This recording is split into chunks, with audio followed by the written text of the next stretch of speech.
Olá, bem-vindo ao Sermão Online de 22 de novembro de 2020. Eu sou João Gustavo Varga, pastor da Primeira Igreja Batista em Brodowski. Que a graça e a paz do Senhor Jesus esteja com você. Esse é um momento de adoração, em que você apertou o play do seu vídeo e entrou nesse momento em que nós vamos adorar a Deus, em que nós vamos refletir na sua palavra e que nós vamos ouvir com muita atenção aquilo que Deus tem para falar através do Espírito Santo. Quando eu falo isso, eu quero dizer que sim, eu vou fazer a pregação aqui, mas entendendo que as minhas palavras e o meu discurso não são o suficiente para transformar a sua vida. O que é suficiente é eu ser o canal pelo qual o Espírito Santo vai falar coisas que eu nem imagino que você precise. E que ele vai tocar naquela ferida, ou vai sarar o seu coração quebrado, ou vai te orientar naquilo que for necessário para a sua vida. Afinal de contas, Deus é luz, nele não há trevas nenhuma. E por isso, sendo luz, ele tem o poder, a capacidade, a qualidade de iluminar o seu caminho. Na descrição do vídeo, nós temos 3 canções. Aperta lá o link, vai te remeter a uma canção, cada um dos links, para você cantar junto, para você adorar o Senhor, para você ter aquele momento de introspecção, meditando na letra do cântico e, claro, podendo também dar ou ofertar o seu louvor e a sua adoração através das músicas. Também, se você precisar conversar com a gente, está o link da nossa página no Facebook. Você pode clicar ali e acessar o nosso Messenger para escrever. A gente responde para você o mais breve possível, tá bom? Hoje nosso sermão é como fazer a diferença. E é muito interessante, porque nós passamos esses tempos como nessas eleições municipais, né? Escolhendo os nossos prefeitos, nossos vereadores. Algumas cidades ainda vão ter o segundo turno na semana que vem, mas o que eu quero que vocês saibam é que a gente sempre tem uma tentação a colocar nos ombros dos nossos prefeitos, não só dos prefeitos, mas dos nossos governantes, a esperança para uma vida melhor, a esperança para um país melhor, a esperança para a cidade onde você reside, e aí a gente coloca nas costas deles, como se eles fossem a esperança e a diferença que fosse transformar a nossa vida. Eu quero que você entenda que o governo é muito importante e que todos os governantes, prefeitos, governadores, presidente, o pessoal do Congresso, todos eles são instituídos por Deus para o nosso bem. Mas fazer a diferença do jeito que nós vamos refletir não é coisa deles. Então nós vamos refletir dessa vez em Mateus 5, de 13 a 16, que é um texto muito conhecido nosso. E quando falamos dele, vamos falar de fazer a diferença. Ok? Vocês são o sal da terra, diz o texto. Ora, se o sal vier a ser insípido, como lhe restaurar o sabor? Para nada mais presta, senão para, lançado fora, ser pisado pelos homens. Vocês são a luz do mundo. Não se pode esconder uma cidade situada no alto de um monte, nem se acende uma lamparina para colocá-la debaixo de um cesto, mas num lugar adequado, onde ilumina bem todos os que estão na casa. Assim brilhe também a luz de vocês diante dos outros, para que vejam as boas obras que vocês fazem e glorifiquem o Pai de vocês que está nos céus. Antes de a gente continuar, vamos orar mais uma vez? Pai querido, nós nos colocamos diante do Senhor nesse instante e te pedimos no nome do Senhor Jesus, que o Senhor abençoe esse momento, fale poderosamente na nossa vida, para que a gente seja a diferença que o Senhor mandou que a gente fosse, meu Deus. É no nome de Jesus que nós oramos, Pai. Amém. A diferença por natureza. quando a gente fala de ser a diferença, quando é Jesus quem está falando, vocês são a luz do mundo, vocês são o sal da terra, está lá no verso 13 e 14, ele está falando que os seus discípulos é que são a diferença. O Senhor Jesus não está dizendo, você tem que ser o sal da terra, você tem que ser a luz do mundo. Não é isso que o texto está dizendo, como se fosse algo que a gente poderia fazer ou não, que é dever nosso, pura e simplesmente, ou não. Ele está dizendo, vocês são, esse é o verbo, são, vocês são o sal da terra e são a luz do mundo. É uma coisa mais essencial, é da essência do discípulo de Jesus ser a diferença. É da natureza, da nova natureza adquirida em Cristo Jesus, dessa natureza sermos diferença. O Senhor Jesus nos alcançou? O Senhor Jesus alcançou você? Você teve uma experiência de salvação com o Senhor Jesus? Então, se você teve, você foi transformado pela graça de Deus. E ainda está sendo, continua sendo transformado à imagem de Jesus Cristo. Mas é da sua essência agora ser a diferença que o mundo precisa. Você não pode jogar isso para o governo, você não pode jogar isso para as ONGs, você não pode jogar isso para as instituições de caridade. Elas são importantes? São. Quantas instituições de caridade, ONGs, fazem a diferença por aí? Quantos governos fazem a diferença por aí, melhoram a vida das pessoas?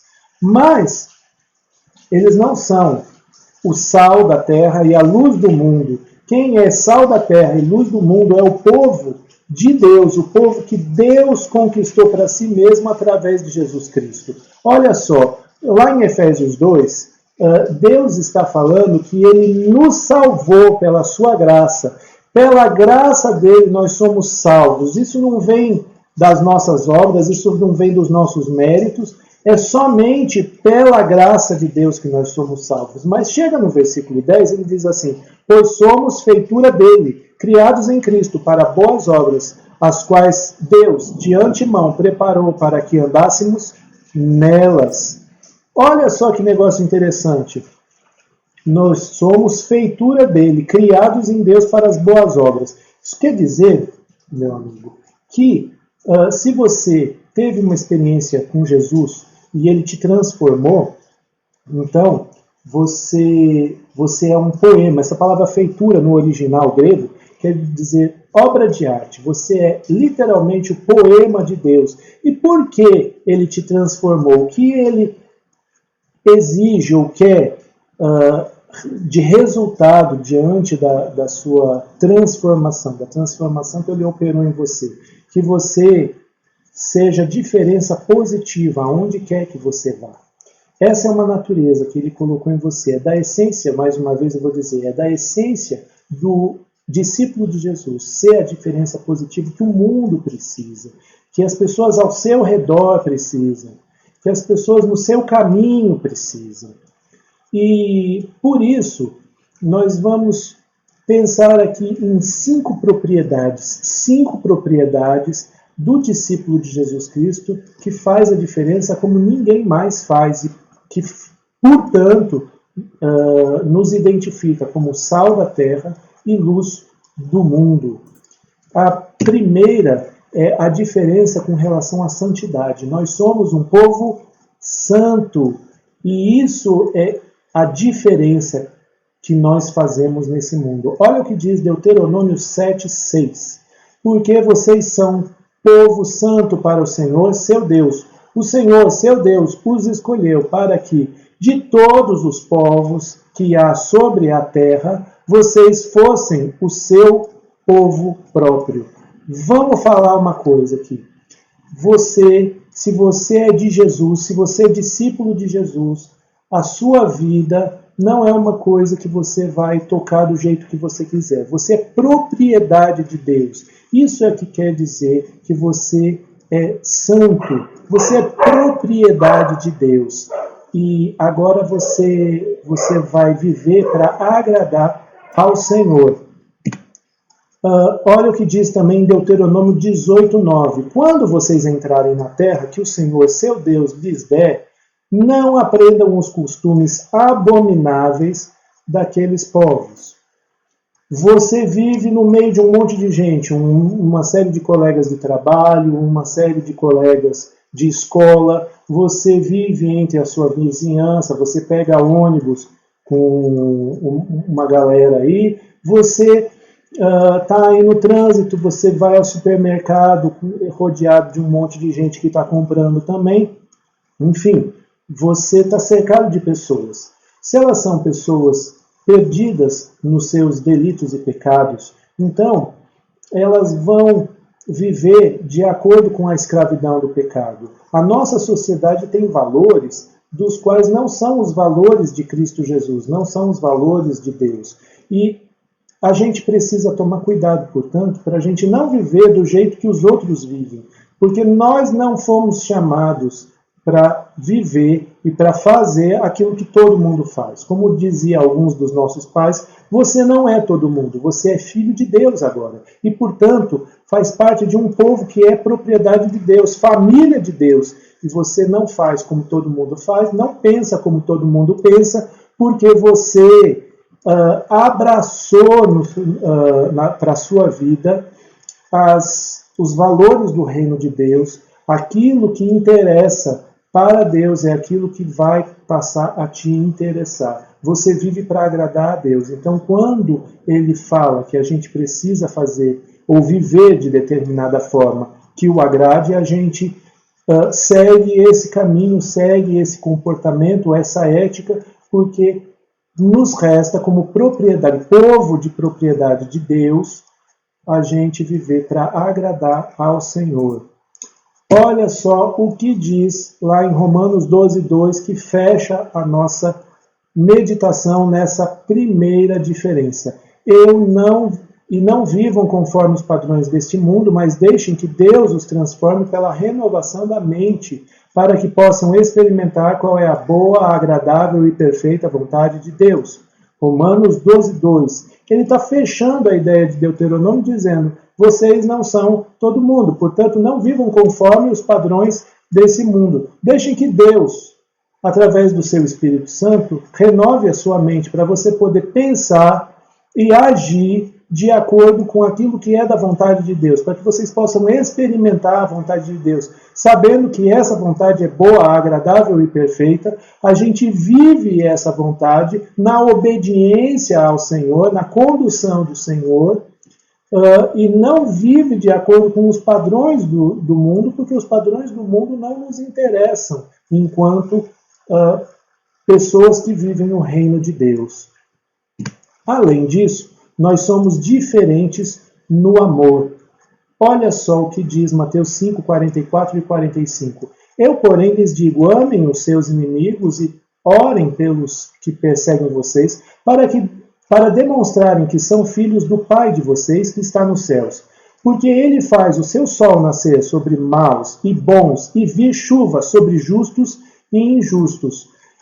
Esse texto é uma pregação de Jesus também, lá no Sermão da Montanha, e ele está dizendo, ele está revelando que a gente precisa amar os nossos inimigos, porque Deus ama os seus inimigos. E apesar de ele lidar com gente fiel, com gente que não está nem aí para ele, com gente que vai contra ele, com gente corrompida pela impureza do pecado, ele os ama, apesar de tudo, presenteando e sustentando a vida do camarada com sol e chuva, inclusive, entre outras coisas. Por quê? Porque nosso Deus é um Deus abençoador. Ele não abençoa só aqueles que são fiéis a Ele, mas Ele abençoa aqueles que são, inclusive, infiéis a Ele, perdidos no pecado e inimigos dele. Isso quer dizer que Ele ama a todos. Então Jesus diz, ame também a todos, ame inclusive os seus inimigos. Não se limite a amar aqueles que te amam, aqueles que te admiram, aqueles que batem nas suas costas. Não. Ame a todos, porque Deus ama a todos.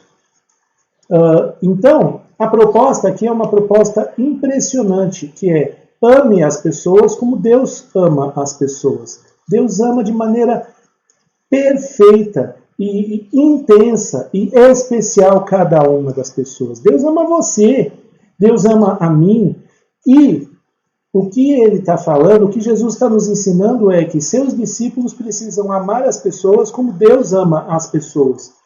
Como a gente faz isso? Se a gente é tão limitado em amar, a gente só faz isso pelo poder do Espírito Santo de Deus. A gente vai andando no Espírito Santo, dominados, governados pelo Espírito Santo, e o Espírito Santo vai trabalhando o amor para que a gente possa amar como Deus nos ama.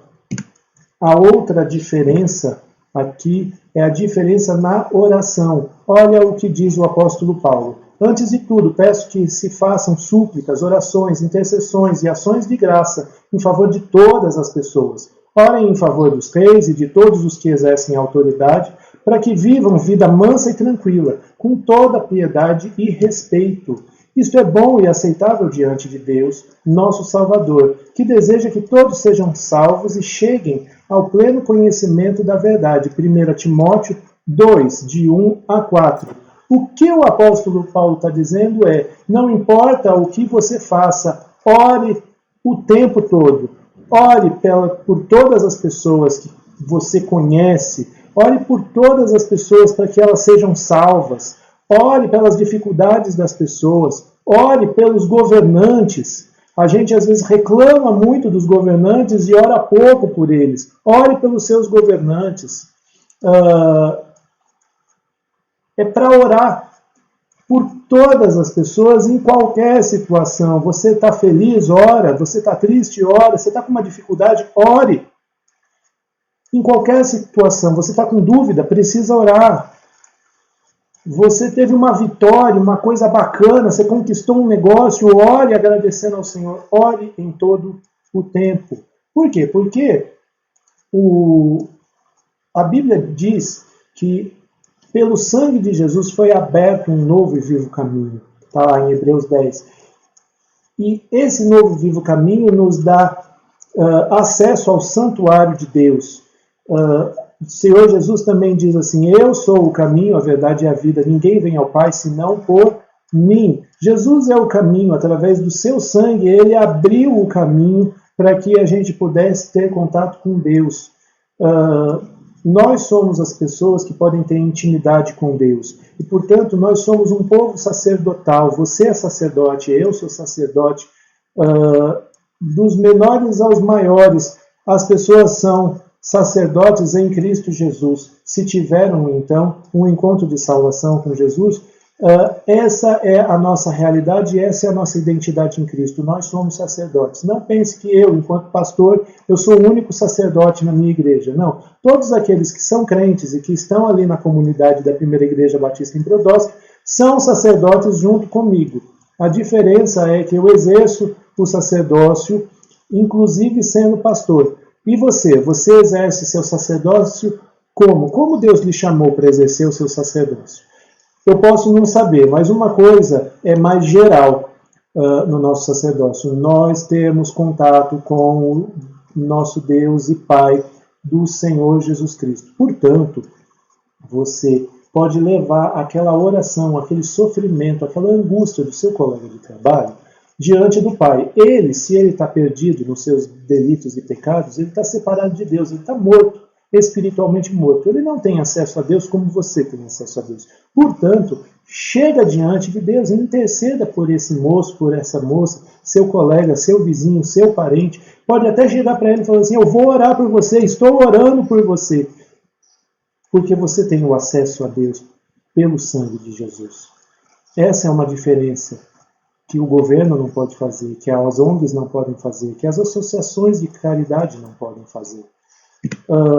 Além disso, nós somos diferentes no uso dos nossos talentos. Olha o que diz ali o texto do apóstolo Paulo. Temos, porém, diferentes dons segundo a graça que nos foi dada. Se é profecia, seja segundo a proporção da fé. Se é ministério, dediquemo-nos ao ministério. O que ensina, dedique-se ao ensino. O que exorta, faça-o com dedicação. O que contribui com generosidade. O que preside com zelo, Quem exerce misericórdia com alegria. Romanos 12, de 6 a 8. Deus te deu talentos, Deus te deu habilidades. Você é bom no quê? No que é que você é bom? Exerça isso. Descubra as suas habilidades, descubra os seus talentos, descubra os dons que Deus te deu no Espírito Santo. Existem outras pessoas no mundo que são boas, mas você pode usar os seus talentos, as suas habilidades no poder do Espírito Santo. E isso é fantástico. Você coloca aquilo que você é bom nas mãos de Deus e deixa que Ele te use para impactar vidas, para fazer diferença positiva na vida das pessoas. Em Atos 9, a gente vê o relato de uma mulher que era tão querida, ela era um impacto na sociedade em que ela vivia, no meio em que ela vivia.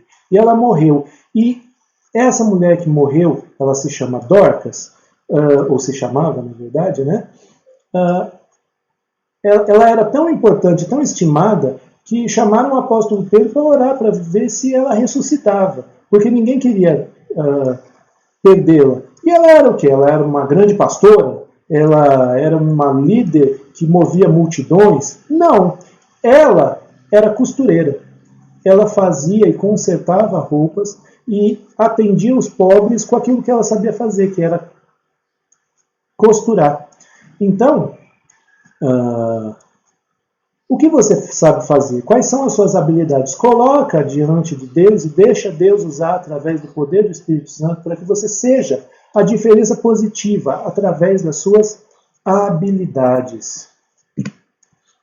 Por fim, nós somos diferentes pela mensagem que nós carregamos. Olha o que diz Jesus em Marcos 16,15. E disse-lhes, vão por todo o mundo e preguem o evangelho a toda a criatura. Nenhum grupo, nenhum povo, o governo, as ONGs, as instituições de caridade, as associações diversas, elas não têm uma mensagem tão poderosa quanto a mensagem que nós temos. Foi confiado a nós uma mensagem que transforma, uma mensagem que salva, uma mensagem que faz diferença eterna. Eterna não é uma diferença de uma semana, 2 semanas, 10 anos, ou uma vida toda. É uma diferença eterna na vida daqueles que recebem essa mensagem e creem no Senhor. A mensagem é essa, que Jesus Cristo é o Senhor e Ele pode salvar a humanidade que está perdida, Ele pode salvar cada indivíduo que está perdido, não importa em que buraco, em que lama ele esteja. Essa mensagem é uma mensagem confiada a nós. Jesus confiou essa mensagem a nós, essas boas notícias a nós. E é através de falar dessas boas notícias às outras pessoas é que isso pode gerar na vida de certas pessoas uma diferença que é eterna. Eterna. Então, essa mensagem é sua, essa mensagem é minha. Ela foi confiada a nós para a gente espalhar para as pessoas. Assim as pessoas são salvas. Assim elas são transformadas. Assim elas são restauradas. E assim elas recebem vida eterna para viver com o Senhor na glória do Pai por toda a eternidade. 5 diferenças que a gente pode fazer, ou 5 formas de a gente ser a diferença. A gente poderia falar de muitas outras coisas, mas eu acho que essas 5 são suficientes por enquanto. Meus queridos, você que está me assistindo, é a diferença na vida das pessoas que te cercam. Se você é discípulo do Senhor Jesus, entenda, você é a diferença por natureza que Deus quer usar para impactar o mundo ao seu redor. O que tem te segurado? Quais são as suas dificuldades? Você tem sido a diferença ao redor das pessoas? Eu quero orar por você nesse instante. Coloque a sua vida diante de Deus enquanto eu oro por você e fale para Deus que você quer se dispor na mão dele para ser a diferença positiva que ele já preparou você para ser. Abraça esse negócio, tá bom? Vamos orar? Pai querido, eu quero colocar diante de ti a nossa vida, a vida do meu amigo, da minha amiga que está nos assistindo aqui, Senhor Deus. Pai, nós queremos colocar a nossa vida diante de ti. Usa-nos, Senhor, para ser a diferença positiva que o Senhor já trabalhou para que nós fôssemos, o Senhor nos transformou, para que não só nós fôssemos salvos, mas fôssemos a diferença nesse mundo que carece da sua graça, Senhor Deus. Nós colocamos a nossa vida, usa-nos, Senhor, usa-nos para a tua glória, usa-nos e ajuda-nos a sermos santos e vivermos uma vida de santidade como o Senhor nos exige. Ajuda-nos, Senhor, e nos capacita a amar como o Senhor ama as outras pessoas. Ajuda-nos, Senhor Deus, a usar os nossos dons, os nossos talentos para a tua glória, Senhor. Ajuda-nos, Senhor, a orar em todo tempo por todas as pessoas, em cada ocasião, Senhor. Ajuda-nos, Senhor, a espalhar a mensagem que o Senhor confiou a nós, Pai. Nós te pedimos isso no nome do Senhor Jesus. Amém. Amém, meus queridos. Estamos chegando a mais um final do Sermão Online e eu quero te dizer que a semana está começando. Eu desejo as mais ricas bênçãos de Deus para a sua vida. Portanto, vão ao longo da semana para adorar, viver uma vida que agrada ao Senhor, para viver uma vida que adora ao Senhor e para ser bênção a todos aqueles que te cercam. Vão para ser a diferença que Jesus mandou e transformou vocês para que vocês sejam. Que Deus abençoe cada um.